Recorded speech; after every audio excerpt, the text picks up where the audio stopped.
ছেলের বিয়ের আগে আমার নিজের দিদি বলল, গোপা, চাকরি করা মেয়ের সাথে ছেলের বিয়ে একদম দিস না। চাকরি করা মেয়েগুলো একদম ভালো হয় না। তুই কি ভাবছিস ওই মেয়ে সংসার করবে?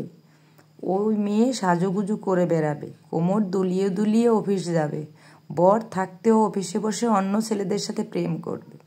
ভাবলাম হতেও পারে, আমার দিদি তো, তাই মুখের উপর কিছু বললাম না। কথাটা শুনে নিজের মধ্যেই রেখে দিলাম। ছেলের বিয়ে কিন্তু চাকরি করা মেয়ের সাথেই দিলাম। আমার বিশ্বাস হয় না চাকরি করা মেয়েরা খারাপ হয়। যদি হয় তাহলে নিজের চোখেই না দেখি।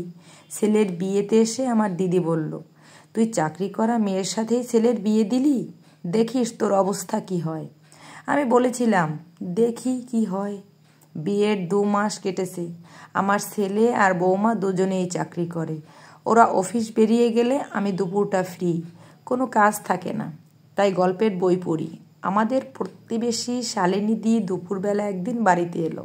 আমি গল্পের বই পড়ছি দেখে শালিনীদি বলল, গোপাদি, তুমি সিরিয়াল দেখো না?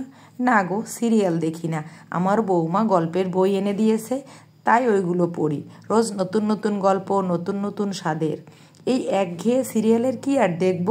সিরিয়াল মানে তো একজন মানুষের 3টে করে বিয়ে।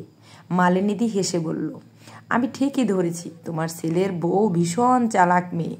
একেই বলে টাকা বাঁচানো। তুমি সিরিয়াল দেখা মানেই প্রতি মাসে টিভির পিছনে খরচ, ইলেকট্রিক বিল বাড়ানো, এসব বাজে খরচ তো হবেই। ওই জন্যই 100 টাকার একটা বই কিনে দিলে মাসে কিছুটা হলেও তো টাকা বাঁচবে। মালিনীদির কথাগুলো জাস্ট শুনেছিলাম। তারপর মালিনীদি চলে যেতেই আমি ভাবলাম, সত্যি কি তাই? বুঝে দেখলাম ঠিক তো বলেনি। টিভি থাকার জন্য মাসে যে খরচটা হয় সেটা তো বন্ধ করে দেয়নি। একটা বই পড়া শেষ হলে বরং আরেকটা বই কিনে নিয়ে এসে আমার বৌমা আমাকে দেয়। বুঝলাম মনের শান্তি উড়িয়ে দেওয়ার জন্য এই কথাগুলোই যথেষ্ট। দিনের প্রথম বৌমার জন্মদিন। আমার ছেলে বলল, রিয়ার জন্মদিন পালন করব। রিয়া মানে আমার বৌমা। আমার ছোট ননদ শুনে বলল, আমাদের বাড়িতে মেয়েদের জন্মদিন পালন হয় না, অমঙ্গল হয়। কথাটা শুনে আমি বুঝতে পারছিলাম না কি করব। তারপর ভাবলাম দেখি না কি হয়। আমি নিজেই পায়েস রান্না করলাম, দিব্যি হই হুল্লো করে কেটে গেল। বরং মনটা আনন্দের নতুন স্বাদ পেল। কোনো অমঙ্গল হয়নি। তার কিছুদিন পরেই ছেলে আর বৌমা আমার জন্মদিন পালন করে বাড়িতে চাঁদের হাট বসালো। আত্মীয় স্বজনদের নিমন্ত্রণ করলো। অনেকেই এসেছিল। কেউ আবার কানাকানি করে বলেও গেল, টাকা থাকলে যা হয় আর কি, এসব না করে গরিব লোকদের কিছু দান করতেও তো পারে। বুঝলাম মানুষ সব কিছুতেই বাঁকা চোখে দেখে। একদিন আমার ছোট বোন ওর ছেলের বউকে নিয়ে আমার বাড়িতে বেড়াতে এলো। আমার ছেলের বিয়ের 1 বছর কেটে গেছে বলতে গেলে। সকালবেলা রান্নাটা আমিই করি। ছেলে বৌমা দুজনেই অফিস বেরোয়। সকালে অফিস যাবার তাড়া থাকে। আমি রান্না করছি দেখে আমার বোন বলল, তুই রান্না করছিস আর তোর ছেলের বউ পড়ে পড়ে ঘুমোচ্ছে?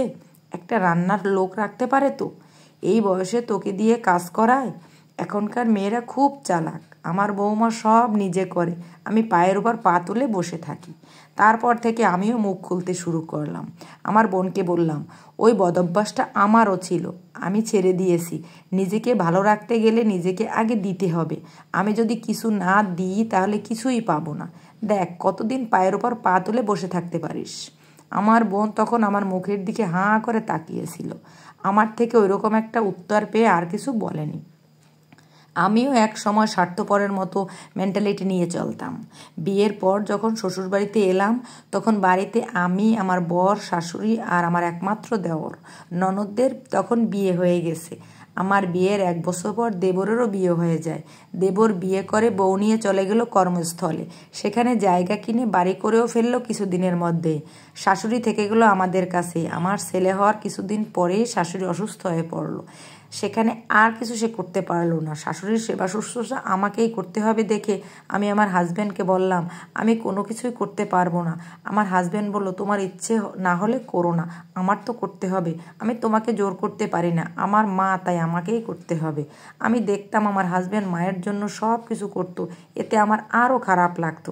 আমি ওকে বলতাম, তুমি কি একাই ছেলে? ছোট ছেলেও তো আছে, সেও তো মাকে নিয়ে গিয়ে রাখতে পারে, সম্পত্তির ভাগ তো সেও নেবে, তাহলে মায়ের জন্য কিছু করবে না কেন?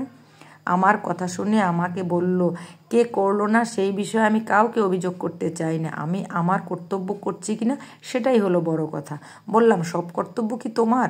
আমার এমন কথা শুনে আমাকে কাছে বসিয়ে আমার হাজব্যান্ড বলল, গোপা, একটা কথা মন দিয়ে শোনো, আমি যে আমার মায়ের জন্য যা করছি তা তোমার ভালোর জন্য। এক সময় মায়ের জায়গায় তুমি আমি দুজনেই আসবো। আমাদের ছেলে আমাদের থেকে কি শিখবে বলো তো? ও এটা দেখে বড় হোক, ওর বাবা মায়ের জন্য কি করছে। ভবিষ্যতে ছেলেও কিন্তু সেভাবেই করবে আমাদের জন্য। ছেলেকে ডাক্তার বানাবে, শিল্পী বানাবে, কিন্তু তার আগে তো মানুষ বানাতে হবে। মানুষ হওয়ার শিক্ষা যদি আমরা দিতে না পারি তাহলে অনেক খারাপ দিন দেখতে হবে আমাদের। কেন জানি না এই কথাটা আমার মনের মধ্যে দারুণভাবে গেঁথে গেছে। সত্যিই তো, আমি যদি কিছুই না করি আগামী দিনে আমি তো কিছুই পাবো না। পরিবারের শিক্ষাতেই ছেলে মেয়ে বড় হয়। নিজেকে শুধরে নিলাম, না দিলে কিছুই পাওয়া যায় না। শেষ কয়েকটা বছর যদিও বেশি দিন করতে পারিনি, তবুও শাশুড়ির সেবা করেছি। যে দিনগুলো করতে পারিনি সে দিনগুলো না করতে পারার আক্ষেপ ছিল। এখন সেটা করি আমার বৌমার জন্য। তাই এখন ভাবি, আমি যদি পায়ের উপর পা তুলে বসে থাকি তাহলে সেটা ভালো দেখায় না। বৌমার থেকে আশা করার আগে আমাকে ভাবতে হবে আমি বৌমাকে কি দিয়েছি। বৌমা আমার থেকে অনেক ছোট, ওর থেকে অনেক আগে আমি পৃথিবীতে এসেছি। অভিজ্ঞতা অনেক বেশি আমার। বড় গাছের ছায়ায় ছোট গাছটা একদিন বড় হয়ে যাবে, সেদিন সে ফুল ফল ঠিকই দেবে। তাই তার আগে মাথার ওপর বড় ছায়া হয়ে আমাকেই থাকতে হবে। ছেলের বিয়ে হয়েছে 3 বছর, ছেলে বউকে নিয়ে বেশ ভালো আছি। বৌমাও চাকরি করছে, সুন্দর করে সব কিছু বজায় রেখেছে, একদম সুখের সংসার। আমার হাজবেন্ডের ওই কথাটা যে কত বড় সত্যি সেটা এখন বুঝি। আমার ছেলে যেভাবে আমার প্রতি দায়িত্ব পালন করে আমি তো তাই ভাবি এই পৃথিবী কত বড় আয়না, যে যেমন দেখাবে তেমনি দেখতেও পাবে। জীবনে ভালো করে চলতে গেলে, নিজেরা ভালো করে থাকতে গেলে বাইরের লোকের কথায় কান দিলে চলবে না। আমরা ভালো থাকলে আমাদের কাছের লোকগুলোই ভালো থাকে না। পজিটিভ কোনো বার্তা না দিয়ে সবেতেই নেগেটিভ কিছু খুঁজতে চেষ্টা করে। বাইরের লোকের কথায় যদি কান দিতাম তাহলে আজ এতটা ভালো আছি, এই ভালো থাকাটাও থাকতে পারতাম।